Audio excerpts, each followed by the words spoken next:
Patient 11A-7, Session 10. Last session, I encouraged the patient to make contact with a student in his class. He has been feeling this particular student's emotions much more strongly than the emotions of any others. I don't know what the reason for this could be, but I think it's important for him to try and get to know this boy so that he can learn to balance the incoming emotions more effectively. Come in, Caleb. It's good to see you. Yeah, you too. How are you feeling today? Good. Great, actually. Like really great. Oh? Yeah, I feel really excited, like bubbly. No, that's a dumb word. Did you notice anything new about Sarah today? Your secretary? No, not really. Why? She just got engaged. Last night, in fact. She hasn't stopped smiling all day. Oh, wow, good for her. So that's what... Right, of course it is. I'm sorry, Caleb. I know it's frustrating. God forbid I'm happy for my own reasons. I thought it was a little weird that I felt good when I walked in here. I had a pretty shitty day at school. In what way? I felt like, I don't know, out of it today. It was just an overwhelming day. Too many feelings all jumbled up. You know how that is. It always puts me on edge. Don't you have English on Fridays? Is Adam no longer drowning everything else out? No, he is, but like I guess he called in sick today. I don't know. It's not like I know what's going on in his life, but he wasn't at school, and I don't know. I guess it was kind of nice just feeling one person. I'd gotten kind of used to it. You missed him. No, I didn't miss him. It's just, you know, he simplified things, I guess. Made it easier to breathe. Even if he's like so fucking sad all the time, or he was. He's been a little better this week. I take it you talked to him like I asked? Yeah, I did. How did that go? Really badly at first, to be honest. Why? Well, I was all ready on Monday to do what you said, to talk to him and maybe see if he wanted to eat lunch together or whatever. And I mean, it's not like I'm responsible for him or anything, but of all the ideas you've had, it's one of the less head shrinky ones. I mean, the guy really does feel like he could use a friend. Guess it might as well be me, you know? I'm glad you feel that way, Caleb. You're a very caring boy, and you shouldn't be afraid to let people see that.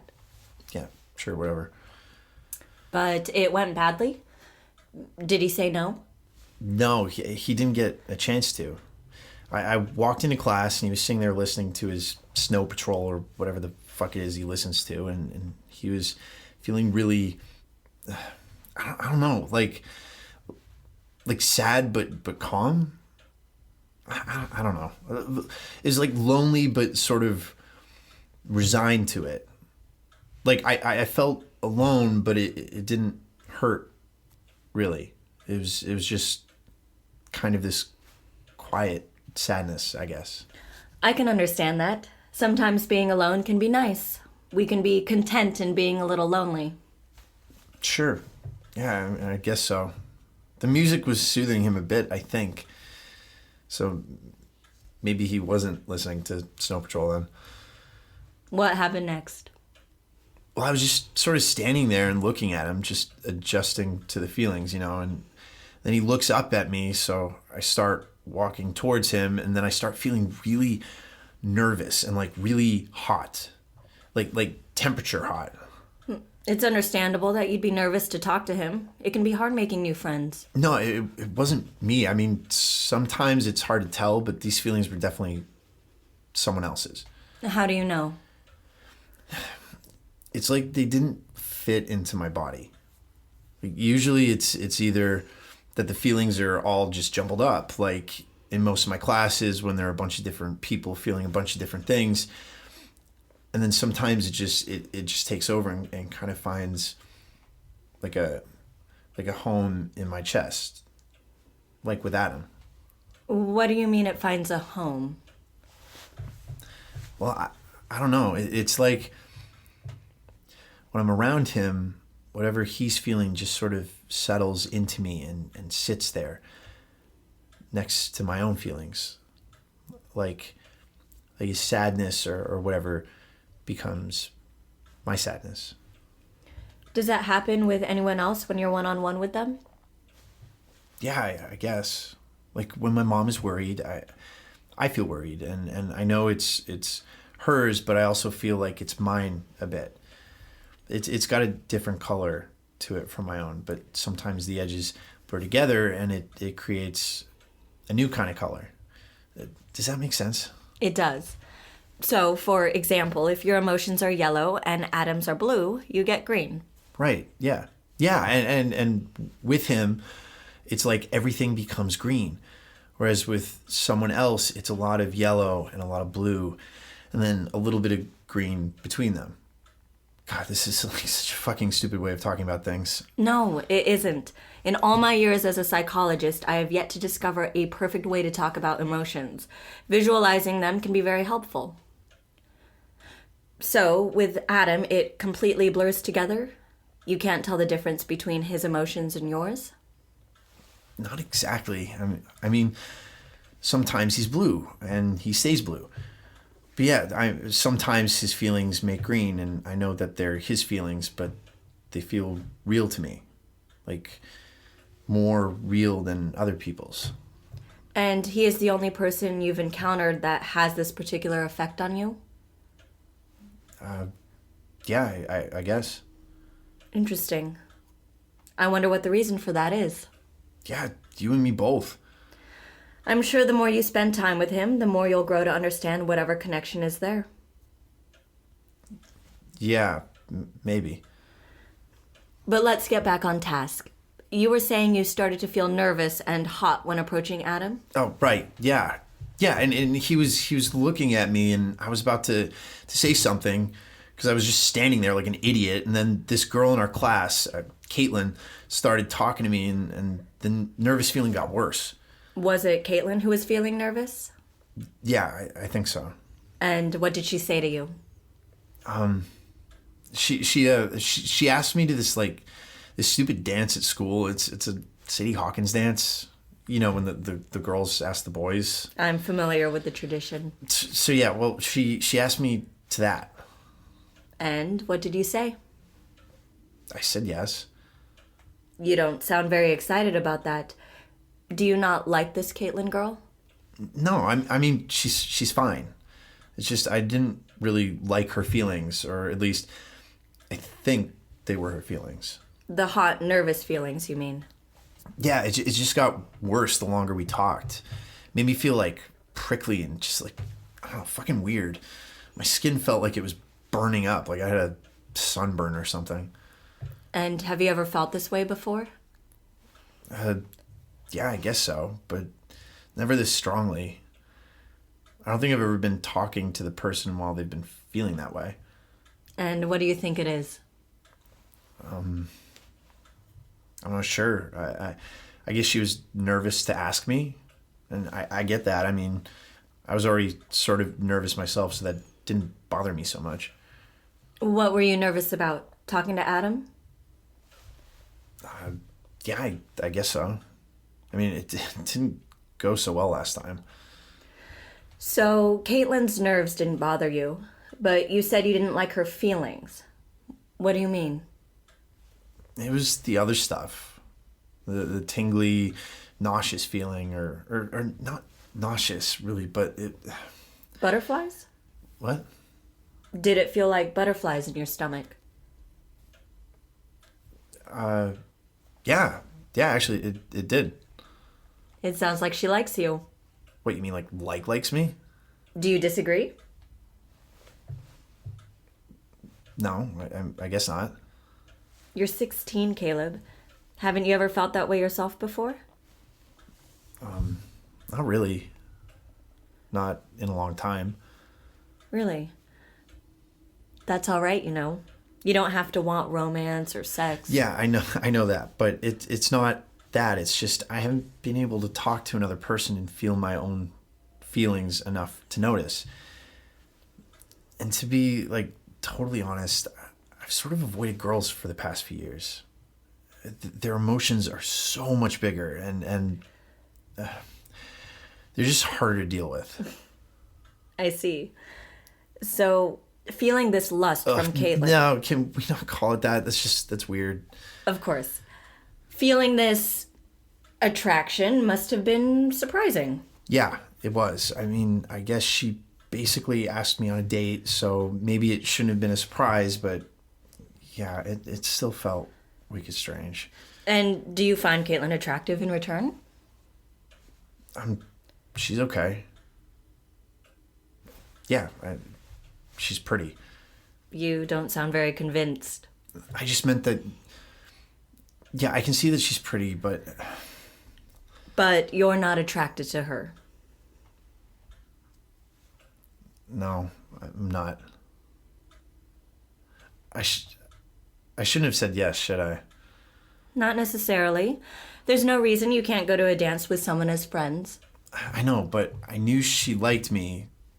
Like, somewhere in the back of my mind, I knew that, and then I didn't feel the same way, but I said yes anyways. Isn't that leading her on? I mean, shouldn't I just been, like, honest? Ideally. But it's not always that easy. There are plenty of adults who would have done the exact same thing. Yeah, I guess. So, I take it you didn't have a chance to talk to Adam after that? No. I was sort of distracted, and by the time Caitlin sat down, Adam had taken out his notebook and started doodling or whatever it is that he does, and just... It didn't seem like a good time to talk to him. Was that a feeling you were getting from him?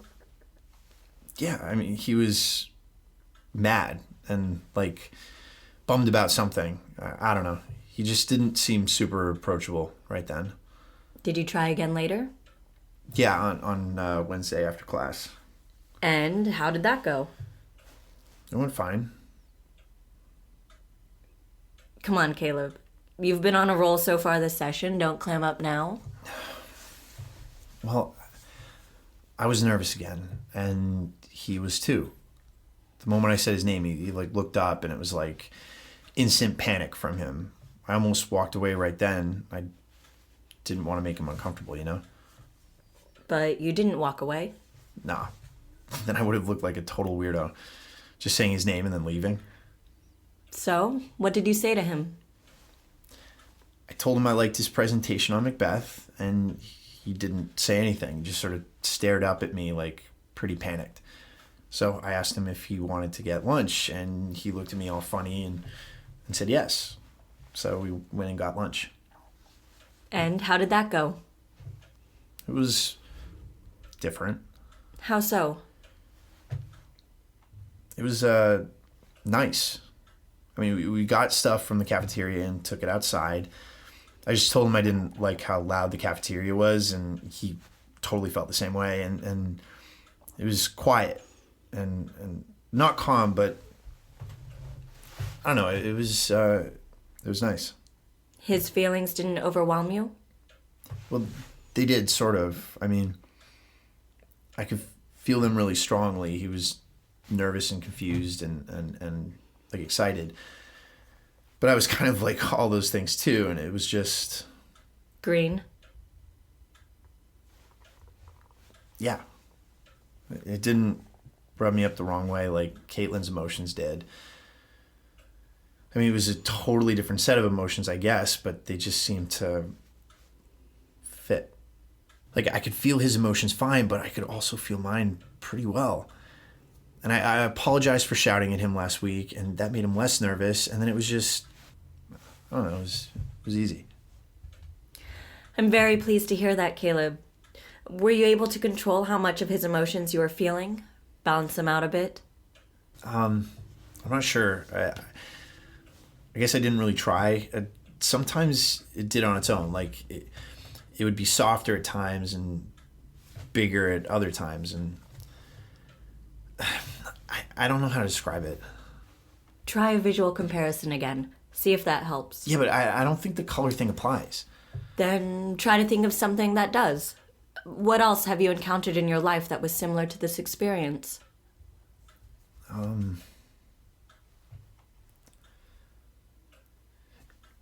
It's kind of like the ocean. The ocean. Yeah, you know when you're you're standing at the edge of the water and the waves come up the sand to your feet, and sometimes there's like a strong wave and your whole leg gets wet. It was sort of like that. The more we were talking, it was like his feelings were the water. I could feel them all the time, but sometimes there would be a big wave and the feeling would sort of cover everything up for a moment and then go back again. But I was always myself, you know, and it wasn't like I ever became the ocean, too. I didn't get washed away. Well, that is quite the analogy. I'm very pleased to hear that further exposure to Adam has made it easier to balance your own emotions with others. I'm curious. The ocean, as you describe it, is often thought of as a very calm place.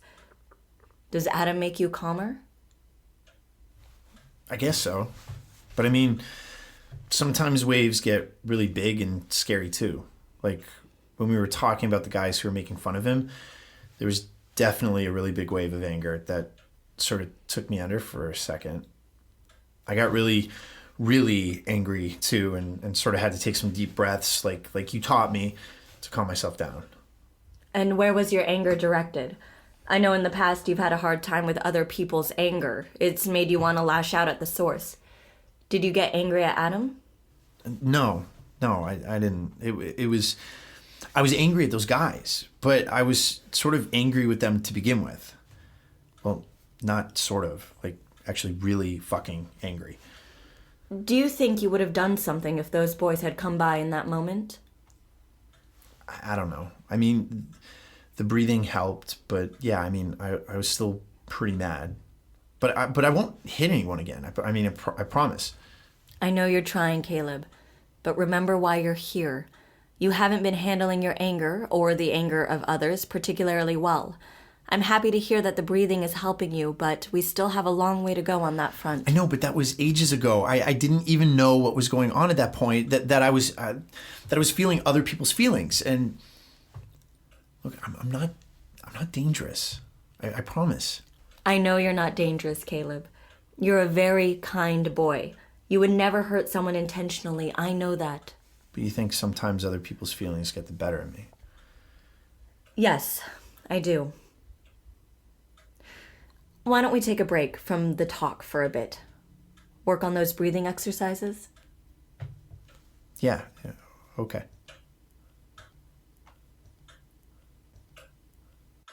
All right, Caleb, let's end there for the day. Keep meditating, finding those calm moments in the day. Okay, I will. Do you think you'll hang out with Adam again? I don't know. Do you think it'll keep helping? I think it's worth finding out, don't you? Yeah, sure. Good. I'll see you next week then. End of session 10. Good progress made in the past week. This fellow student seems to help the patient gain control of his ability. I'm still concerned about the patient's tendency toward anger, but he is making remarkable progress. The Bright Sessions is written and produced by Lauren Shippen. The voice of Dr. Bright is Julia Morizawa. The voice of Caleb is Brigham Snow. Special thanks to Elizabeth Laird for her advice as both a psychologist and a lover of fiction, to Elizabeth and Matthew Harrington for their enduring support, and to Anna Laurie for our graphic design. For additional content or to donate to our podcast, please visit thebrightsessions.com. For any questions or just to say hi, email us at thebrightsessions@gmail.com. Thanks for listening and stay strange.